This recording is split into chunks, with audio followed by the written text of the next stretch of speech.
Lee y escucha. Sonidos que se leen. Pro Da Vinci. En Agenda Éxitos. Bueno, señores, martes de Pro Da Vinci y esta es la emisión penúltima de 2023 con el señor Ángel Alayón, economista, consultor, fundador y director de Pro Da Vinci. Ángel, querido, bienvenido. ¿Cómo estás? Muchas gracias. ¿Cómo estás, Albani? ¿Cómo estás, Unai? Pues muy bien. ¿Cómo se preparan para el final de año? Bueno, con muchas ganas para descansar. Con ansias. Un poco, en la medida de lo ¿verdad? posible, porque bueno... Para uno cansarse distinto, más bien. Para cansarse. Sí, Claro. claro. Sí. Muy Cansancio. rico, muy sabroso, pero... Claro, pero por lo Cansa. menos dormir hasta que el cuerpo se lo pida a uno. Ay. Así es, así es. Bueno, en esta recta final todavía tenemos, por supuesto, vamos a estar trabajando, ¿cómo se decía antes? Corrido. Incansablemente. Como decía alguno, eso no tiene ningún mérito. El mérito es cansarte y seguir trabajando. Así es. así Si no te es, cansas, así no hay mérito. Así Bueno, es. claro, pero... Pero bueno, tenemos muchas actividades. Hoy incluso tenemos a las 5 de la tarde y quiero invitar a todo aquel que esté interesado en escribir historias, producir historias, crónicas, en general texto, porque hoy vamos a tener a un maestro, que es el maestro Julio Villanueva Chan, el fundador y director de Etiqueta Negra. Es una leyenda, considerado el mejor editor de América Latina, con textos que realmente han tenido altísimo impacto. Y vamos a tener una conversación con Julio Villanueva Chan en el marco de Academia Pro Da Vinci sobre el oficio, sobre el oficio de escribir, sobre desde cómo escoger una historia o un personaje. Él ha hecho perfiles icónicos, ¿no? Como el de Gustavo Dudamel, digamos, para el caso de los venezolanos, pero también ha hecho perfiles de personajes como un hombre que ha dedicado toda su vida a ser modelo desnudo para escuelas de artes, de 50 años. Entonces, imagínate, porque un personaje como ese, sí. que es lo interesante justamente de agarrar un personaje que quizás no es tan famoso, Claro. pero ¿por qué? ¿Qué hay detrás de todo esto? También tienen perfiles de matemáticos o de Ferran Adrià, el gran Imagínate, chef. chef. Entonces, digamos, creo que es una gran oportunidad para todo aquel que le interese Claro. contar historias, escuchar a Julio Villanueva Chan esta tarde a las 5 de la tarde. Lo pueden ver por YouTube, por Twitter, por la página. O sea, bueno, Twitter no, X. Ahora se llama Ahora X. es ex Twitter, pues. Ex Twitter. Él Pero bueno. él está afuera, claro. Lógicamente. Él es peruano y Ok. vive en Perú. Ok, Vive en Perú, ok. sí. Vive en Perú. Bueno, Bueno, conéctense, porque Hay que es una gran inscribirse, oportunidad. o simplemente conectarse. normalmente los periodistas, los estudiantes de periodismo se inscriben para entrar en el Zoom y poder interactuar, hacer preguntas por escrito, Ok. pero no es obligatoria la inscripción allí, lo puedes ver por YouTube, en vivo, o sea, por Libre, cualquiera de libre las... acceso. Ok. Así es. Pero bueno, hoy en esta edición de Pro Da Vinci queríamos comentar dos textos de la serie relacionada con la economía venezolana del año que viene. Un texto de la economista Tamara Herrera, donde dice que Venezuela, la economía venezolana, este es el título, colgando de Barbados. ¿Qué significa colgando de Barbados? Esta imagen es que todo el fundamento de su análisis de lo que puede pasar en la economía venezolana el año que viene está supeditado a lo que pase con la dinámica político-electoral, ¿no? Claro. Y la dinámica político-electoral está, digamos, enmarcada en este acuerdo que se firmó en Barbados, Ok. que incluyó, vía negociación, la emisión por parte de los Estados Unidos unas licencias que permitían, por ejemplo, que PDVSA pudiera transar libremente, digamos, con empresas de Estados Unidos o cualquier otra empresa en el mundo sin temas de sanciones, el tema petrolero, ¿no? Entonces, el análisis fundamental, digamos, es un análisis económico, pero parte de la premisa de lo que pase en la dinámica política, y con la dinámica de las licencias en particular, que tienen que ver con las sanciones, ¿no?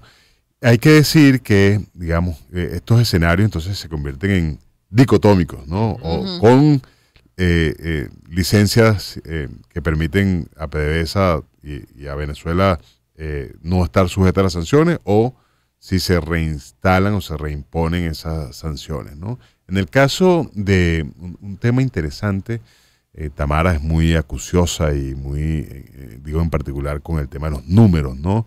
Ella estima, allí pueden ver en ProDaVinci los supuestos de esa estimación, que Venezuela tendría unos 7.800 millones de dólares adicionales a lo que se hubieran dado si no se hubiera producido estas licencias, claro, ¿no? Y ese es un poco el escenario, ¿no? O 7.800 millones de dólares más de disponibilidad adicional para el gobierno de Venezuela, o tener, que era el nivel que se prevía sin este levantamiento de las sanciones, unos 12.800, 13.000 millones de dólares, ¿no? Eso va a determinar, por una parte, digamos, la dinámica económica del año que viene. Ahora, hay que decir, Tamara lo dice allí muy clara, que es definitivamente no están dadas las condiciones para una recuperación económica sostenida, ¿no? Y ahí conecto con el trabajo de Omar Zambrano, ¿no?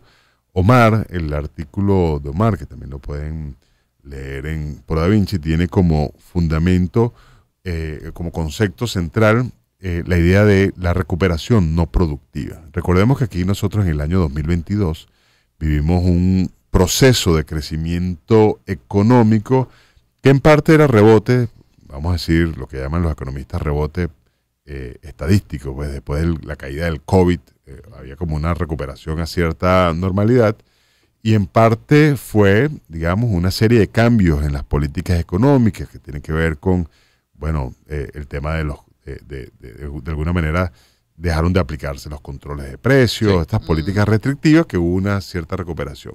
El problema, como lo plantea Omar, es, bueno, esa recuperación se concentró fundamentalmente, uno, en el sector comercio. No era una recuperación de inversión o basada en la inversión o basada en, digamos, en compromisos de capital de largo plazo, que es una cosa importante, ¿no? Y ustedes se recordarán, y todavía hemos vivido ese boom, como en ciertas ciudades, por supuesto Caracas, Lechería, en Valencia, de las que tenemos información, bueno, de repente había más comercio, más restaurantes, o sea, todo ese tema de servicios. Se abrían tiendas de electrodomésticos por todos lados. Sí. Entonces, claro, ese es un tipo de actividad económica relacionada con ciclos de muy corto plazo. En el caso de los electrodomésticos, que es muy visible además, relacionados con las importaciones. Claro. O sea, son importaciones, se venden y listo. Y entonces una recuperación no productiva, en el sentido de que no estamos hablando de inversión. Esa es la pregunta. A mí me gusta, digamos, preguntar cuando estamos hablando de este tipo de situación. Bueno, ¿cuándo fue la última vez que tuviste que aquí en Venezuela se construyó una planta de alimentos? No, olvídate. Es una planta agroindustrial donde se procesen alimentos, digamos, que tenga una expectativa, que tenga la entidad, el tamaño, y que tenga una expectativa de cuando un empresario dice, bueno, yo tengo una perspectiva de recuperar esta inversión en 7 años. Bueno, eso es el larguísimo plazo en Venezuela. De ese tipo de inversiones no hemos visto ninguna, no puedo decir que no haya alguna por allí, pero digamos, no es algo representativo ni masivo, y te indica que estamos en esta situación donde las pequeñas oportunidades se aprovechan desde el punto de vista de comercio, desde el punto de vista de los negocios de ciclo corto, de corto plazo, pero no estamos en una situación donde vamos una reactivación económica importante. Ahora, yo me hago la pregunta porque ¿se puede mantener una economía con un desarrollo, por ejemplo, solamente del sector comercio y de las importaciones? Porque uno piensa, por ejemplo, una isla como Aruba, como Curazao, ahí tampoco hay grandes industrias, no hay grandes, pero viven del turismo y del comercio. Sí. Y son países que viven, la gente vive bien y, digamos, ahí todo el mundo es feliz. Bueno, pero entra bastante por el turismo. Claro, por eso, pero pero no hay una gran planta agroindustrial. Eso no lo han desarrollado aquí tampoco. Hay cosas que no... Sí. O sea, no sé si es excluyente hablar de crecimiento de un país si no tiene esos componentes como el que estamos diciendo de la planta de alimentos, por poner un ejemplo. Claro, el punto clave es, nosotros necesitamos, ¿qué necesitamos como país, como sociedad? Digo nosotros Venezuela, pero cualquier país generar valor, generar riqueza, ¿sí? O sea, al final lo que nosotros necesitamos es que los recursos que se utilizan en un país logren generar más riqueza y además cada año. Y de eso se trata el crecimiento económico. Hay un primer problema, digamos que tú lo puedes tratar de hacer con una actividad, pero que esa actividad tiene que ser de un tamaño tal, en términos relativos, que mueva toda la economía, que pueda permitir ese nivel de prosperidad o de riqueza, ¿no? Entonces, es como si nosotros lo viéramos así. No tengo los números exactos de este ejemplo, pero me gustaría decir que Venezuela llegó a producir casi 3 millones de barriles de petróleo. Fue en su momento de mayor producción histórica. Si nosotros pensáramos que esa generación de valor que se creaba en ese momento, lo hubiera producido el turismo, probablemente tendríamos que haber traído al año 15 millones de turistas. Exacto. ¿No?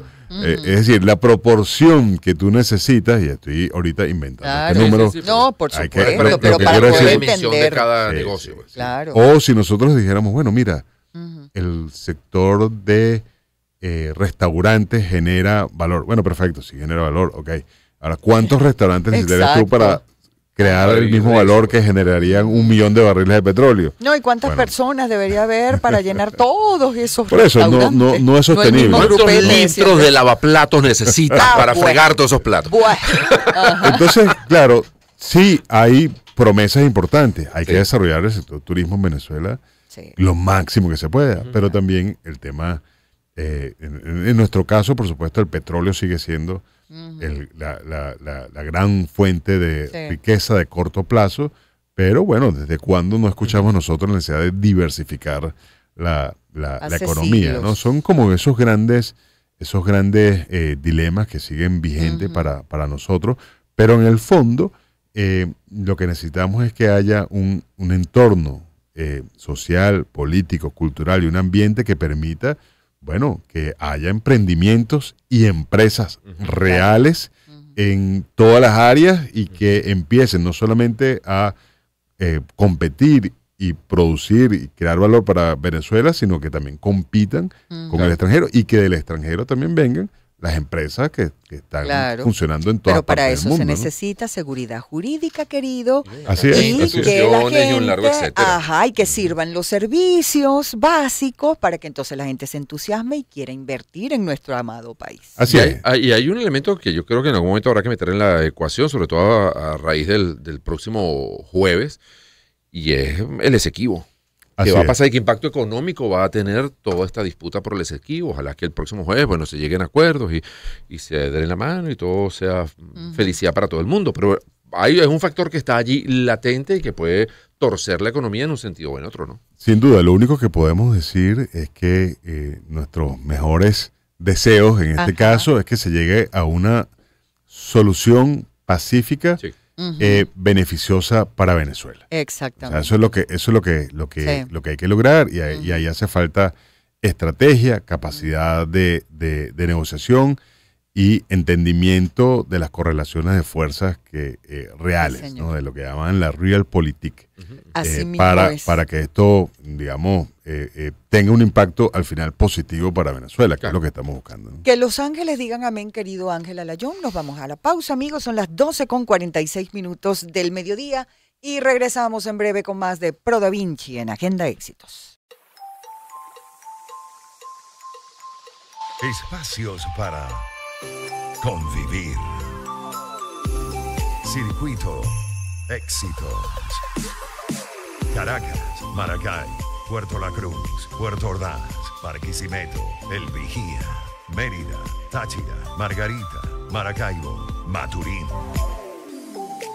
Circuito Éxitos. Sonidos en primera fila.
Espacios para convivir.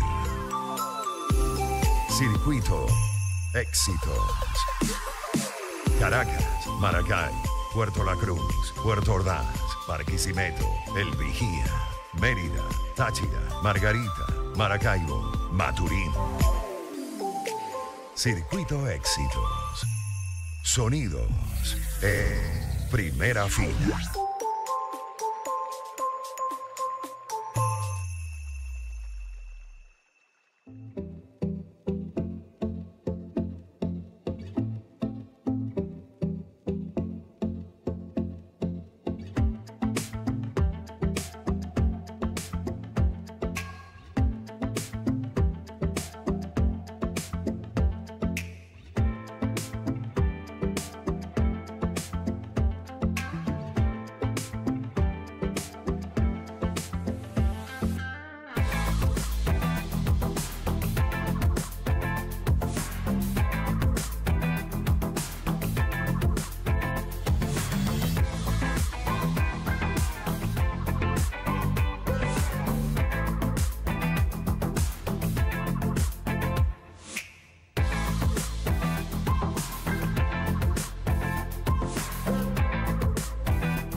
En Agenda Éxitos.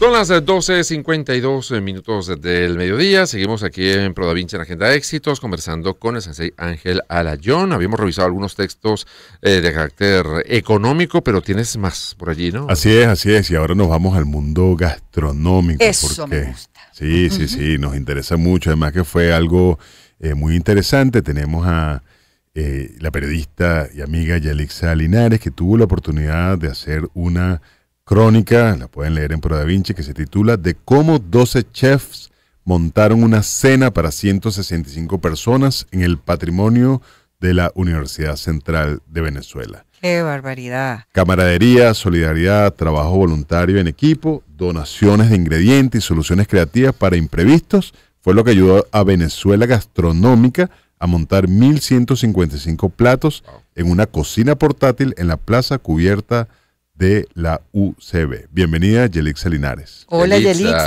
Bienvenida, ¿cómo estás? Hola, buenas tardes, Unai, a todos. Muchas gracias por la invitación. Estoy aquí con Albani y con Ángel Alayón. Saludos, Yelixa. Mira, esto es como un relanzamiento de Venezuela Gastronómica, Yelixa. Sí, este fue el primer evento del regreso de la Asociación Civil Venezuela Gastronómica después de 8 años de receso y después de haber hecho muchos eventos, no solo en Caracas, sino en Mérida, Lara, en otras regiones. Qué maravilla. Cuéntanos de esa experiencia. ¿Qué pasó allí? ¿Cuántos chefs estuvieron juntos para llevar a cabo este evento? Bueno, fíjate, el privilegio, digamos, tuve el privilegio, me invitaron a hacer una reseña, porque es como lo habitual, ¿no? Sí. De la cena, y yo quise contarlo más bien como crónica. A mí me encanta el género de la crónica y la promoví a mí mucho también. mientras fui editora en varios medios. Y yo lo que quería, sabía que habían invitado a periodistas gastronómicos. Ajá. Esto es algo que quiero aclarar. Yo no soy periodista gastronómica, no soy especialista en el área, soy más bien una contadora de historias. Okay. Y lo que quería era justamente contar el backstage, o sea, lo quería contar desde la cocina, cómo era este trabajo colaborativo en el que no había visto antes, ¿verdad? De estos chefs, ¿no? De estos cocineros, también chocolatera, en el caso de María Fernanda y Jacobe, pastelera, en el caso de Luisa Arrieti, y el panadero Juan Carlos Brusual. Entonces, digamos, cómo se aceitaba esto, ¿no? Y cómo lo hacían además desde un lugar donde no había una cocina Claro. instalada. Sí. ¿Okay? No es un restaurante, no es un hotel, es un lugar además que había que cuidar, proteger. Hubo un trabajo de planificación importante, por lo que me ha contado Jaime Llanos, el productor, porque bueno, cómo poner una cocina allí donde hay obras de arte que además son patrimonio Sí, que hay que cuidar. cultural imagínate. de la humanidad, exactamente. Y interesante, bueno, tuvieron que montar la cocina portátil con reverberos, bombonas, planchas fuera del techo de la plaza cubierta, y esto es importante como aclararlo. Pusieron un toldo fuera, ya casi cerca del área del estacionamiento, y bueno, esto dificultaba un poco la operación porque quedaba lejos de donde estaba la mesa, donde estaba la sala, donde estaban instaladas las mesas, ¿no? Claro. Y además es un lugar abierto, es un lugar había brisa, entonces cómo hacer para que el único plato caliente de la noche pudiera llegar justamente a buena temperatura a la mesa. Fue el desafío. Ellos diseñaron un menú de 7 tiempos, eran 7 platos, pero básicamente frío, pero bueno, tenían que el principal sí era caliente, y fue súper interesante ver cómo lo resolvieron. ¿Y cuáles fueron? Bueno, el reto, obviamente, la distancia pudo haber sido lo más grave, ¿no? Que eso se resolvió de alguna manera también, pues, con preparar los platos fríos. Pero ¿hubo algún otro reto así importante? Y además del volumen de platos, la cantidad de personas, ¿no? Sí, mira, yo vi los problemas a resolver más como imprevistos, que siempre hay en cualquier evento.